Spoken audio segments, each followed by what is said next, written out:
Hi, this is Mark, and welcome back to Candle Short. It's been a while since I've done a live podcast, or at least done a podcast, so I hope your 2014 is off to a good start. I have had a very weird couple of weeks that I'm going to share with you. The first thing is about my prescription glasses, or I should say sunglasses. So, I usually wear prescription sunglasses because I'm extremely sensitive to sunlight. And the last time I had a prescription or had glasses made would have been, I think, and going on memory here, probably was around 2008. And so I have worn my glasses for, like I said, what is this, 2014? So that's almost 7 years. And I usually keep them in my outer shirt pocket. I was very careful with them for the first 3 or 4 years, of course. I always kept them in the case. And then, you know how time goes by and you just get a little bit more careless. But I've dropped them a couple of times, and I think once or twice, even the lens popped out, but I was able to put it back in. You know, that kind of thing. Natural wear and tear, normal wear and tear.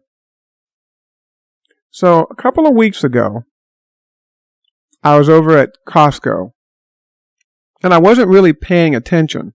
I had my glasses in my outer shirt breast pocket. And I presume, and I don't remember this, but you know, Costco is a big box store. You know, there's a lot of big items, cases of water, you know, heavy cans. I must have been lifting. This is what I thought happened. Now I have second thoughts. But at the time, by the time I got back to the car after shopping in the parking lot, I reached into my shirt pocket. And because the sun was starting to come out again, it was a very cloudy day. And I found that the glasses had broken in two in my shirt pocket, right down the bridge. You know, the nose is as if you took both lenses or the frames in both hands and just bent them back like a wishbone type thing. You know, so each section of the frame with the lens was separated, two pieces. And I was very disappointed, upset, not upset, but you know, it's like, wow. And again, prescription, and it takes a lot. I like to have my glasses very, very, very dark. So that happened on a Saturday evening. I'm going to skip some of the interim things because I don't want to confuse the story. But on Monday, I happened to be at an ophthalmologist's office. And by the way, I had still had the glasses with me, the broken frame. And I was talking to the optometrist in the doctor's office. And he said, you know, I may have a frame that will fit these. So he took the lenses, and believe it or not, he actually had a frame that was about 7 years old, 7 years old, same style, and that fit the frames. Now, those of you who don't wear glasses may not be impressed by this, but generally speaking, a person will buy the frame, and then they order the lenses, and the lenses are cut to fit the frame. It's almost never done in reverse, where you have the lenses of a certain shape and then try to find the frames. It doesn't work that way. And so it was very, very a big surprise that in all of Southern California, I happened to, and I, by the way, in the last 4 or 5 years, including the original office where I bought these glasses, I had gone back a year later thinking that, you know, I really need to get a backup pair or a backup frame. And of course, they didn't sell those, you know, glass frame styles change every month, seems like. So in the last 4 or 5 years, over time, I have gone to several offices. Oh, do you have any frames that look like these? You know, it wasn't a major project, but it was a kind of thing that I did when I was just, when I thought about it. And of course, they all looked at me like, are you kidding me? You know, I mean, they didn't say, are you kidding me? But they looked like, no, because most of the time when optometrists get old frames or broken frames, they either throw them away or they give them to the Lions Club to ship them overseas. So very rarely, but this particular optometrist, like me, hates to throw anything away. And so he had big boxes of old frames from other customers, some with broken bows, some with the cracked lenses, and he just keeps them. And then when he gets a customer like me in, who he can help, he'll just give you the frame. And by the way, he gave me the frame for free. So it was just a marvelous surprise. So the following Saturday, so basically a week has gone by, I'm back at Costco. And of course I have the gifted frames, right? This time, of course, I'm being very, very careful. And I do have them in my outer breast pocket, but I'm careful not to do anything like, lift anything or something. I'm walking outside of the Costco, and I start to lean over to pick up I think it was a bag, a big bag, a box of popcorn. So, the whole box probably weighed all of a pound, maybe two. I mean, it's all air, right? And right when I go to pick up the box, I hear this pop. I mean, I heard it snap. I reach into my outer shirt pocket, and these new frames, or the second pair of frames, had cracked, broken, in the exact same place. That is to say, along the same bridge area,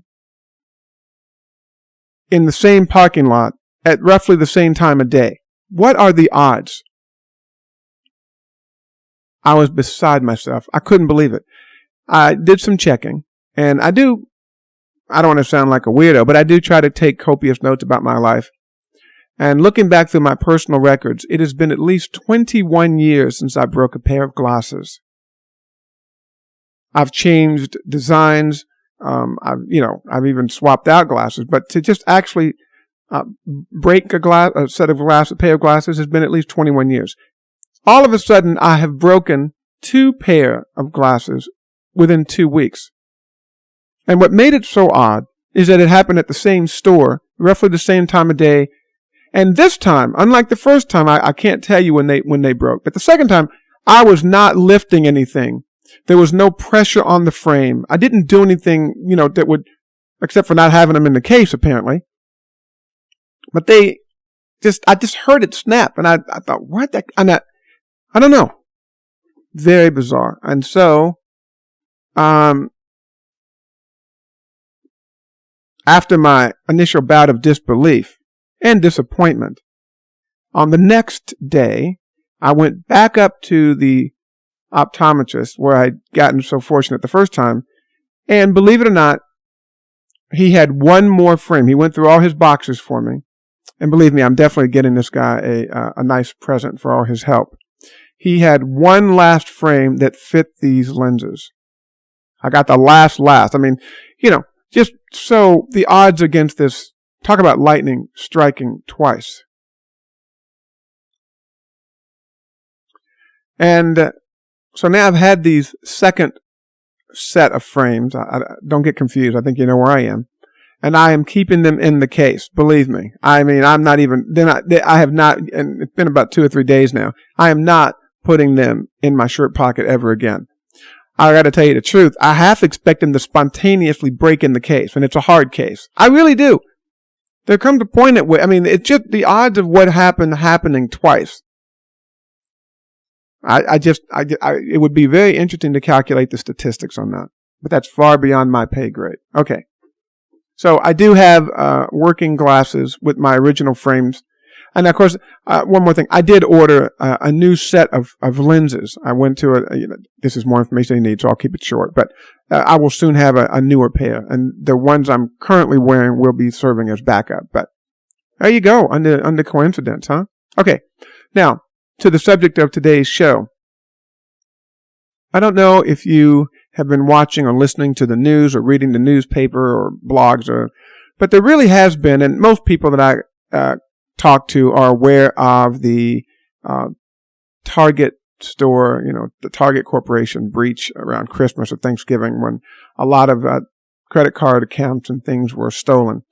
There has been a recent breach. I think the Target cut me a little bit of slack on the numbers. I think the target was I think they said 5 million people or 50 million. This was 100 million in the last 2 weeks that were stolen. Again, credit card accounts stolen.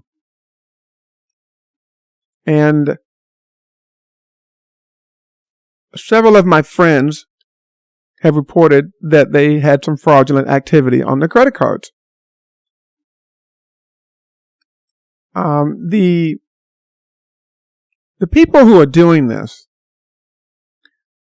are no longer trying to charge $10,000 on one credit card and hoping to get away with it. What they do now is they will charge $8, $7, $3, $12 randomly, usually once a month, maybe twice a month. And of course, if you multiply that times, let's say, 10,000 credit card accounts, you're talking some serious money. And most people, myself included, until recently, most people really don't scrutinize their credit card, especially if they use them a lot. It used to be in the old days, I would just kind of, I know what I spent during the month for the most part, and I'd kind of eyeball it, and I think I owe $320 or $450 on my credit card. So if it came up at $475, I used to do that. But because of smartphones and technology, it is much easier, and many credit card companies, I'm sure they all do it, and even your bank will do it. You can set up alerts, and we call them push alerts because, they come right to you. That will, and depending on the company, will depend on the type of alerts you can set up. But you can download apps, either company or product-specific apps or generic apps that will kind of put all your credit cards and accounts under one umbrella. And so whenever a hold or a charge is attempted on your card, you will get an alert.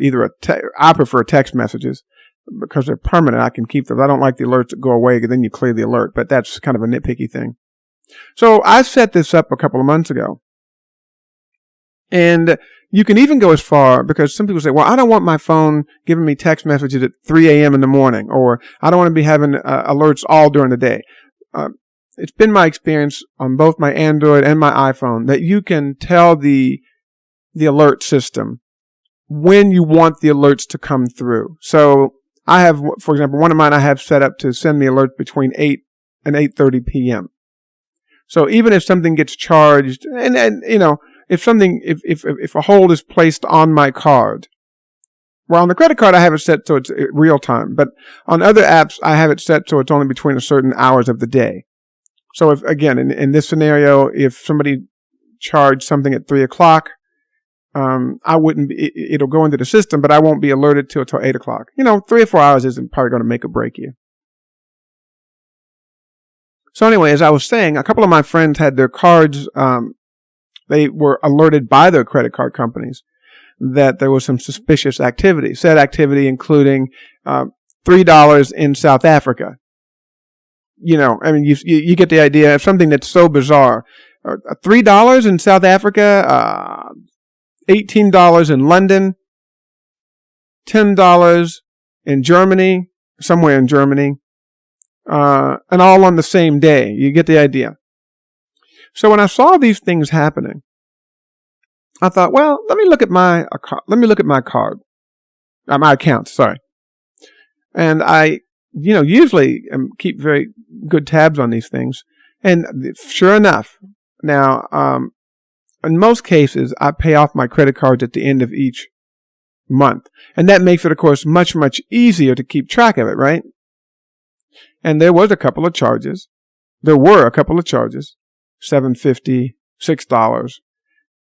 And I immediately called the credit card company and disputed them. And of course, and this is the painful part, canceled the credit card, because in order to do that, somebody, and by the way, I was told that these charges were entered manually.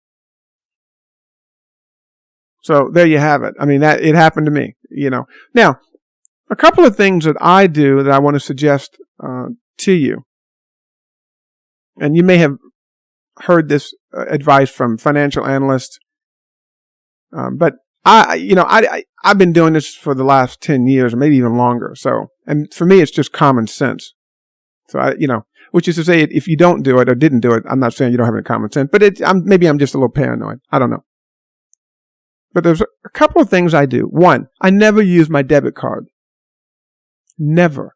I say never, but I take it back. I only use my debit card at major grocery stores. And after what happened in the last couple of weeks, I may even stop doing that.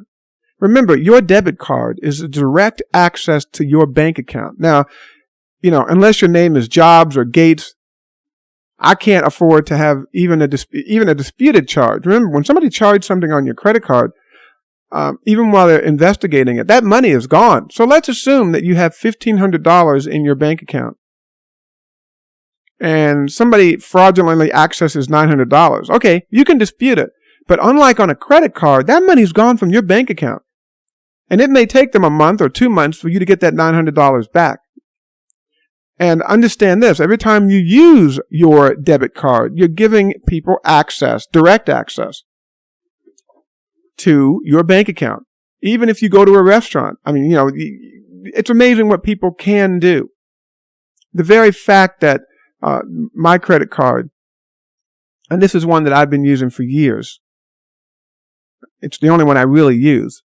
I've used it from on mom and pop sites. I use it for restaurants. So after 7 or 8 years, I'm not surprised that something happened. I mean, it's been swiped countless times. And I'm sure, certainly, that some of those systems have been compromised. I'm not suggesting it's anybody that I directly came in contact with, but again, I've used it in a lot of places. So what I do is I use one credit card, and even if I have multiple credit cards, I use the other ones sparingly and I watch them carefully. But especially if you're not going to pay off the card each month, you want to be very careful. So I have one credit card, and then it has a limited credit line. In this case, $800. I may have said this in shows gone past, but I only use a credit card, certainly online, with a limited balance. Because if you have and I don't, but if you had a I know people who have $10,000 credit lines, and you put that number into somebody's website, and we're not talking about a place like Amazon or PayPal or let's say Apple or Microsoft, we're talking small places, gift shops in faraway places. You just open yourself up. I'd certainly rather dispute $800 than $8,000. You see what I mean? And I'd much rather have it on a credit card that's not, or on an account that's not directly tied to my money, direct money. So, so this is what I suggest you do. One, start limiting the number of cards you use. And certainly when it comes to doing online, and I also think restaurants too. I know when you look at receipts on the restaurant, you only see the last 4 digits, but it's just not that simple. It really is not. And a lot of people do something that I never do. I never leave the table. If I use a credit card to pay, I always hand the receipt to the cashier. I don't just leave it on the table and go, somebody will pick it up. So some of this is common stuff, so I suggest that you have one primary credit card that you use for all your transactions.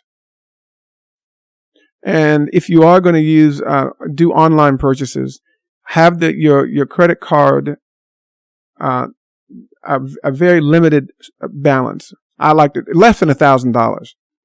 Actually, mine used to be $500. They bumped it up to $3,000, and I demanded that they take it down to $800. They always want to up you on that because it's in their best interest to have you owing more money, right? The credit card companies I'm talking about. And also, I strongly urge you not to use your debit cards. I really cannot stress that enough. Every time you swipe your credit card, every time you enter your your debit card, forgive me, I get confused. Every time you do that, you're giving somebody, some entity, direct access to your money. So if you're going to do it, and again, I do it for major supermarkets, and to date I've had no issue with that over the years. Again, but I may rethink that. And the only other time I use my debit card is when I'm at the direct ATM. A direct ATM at a major bank. It's not, I don't go to some of these kiosks that are out in the middle of a field somewhere where they charge you $5 just to take out $20, but use some common sense, be careful, and remember to make a joyful noise, okay? And I'll see you back here soon.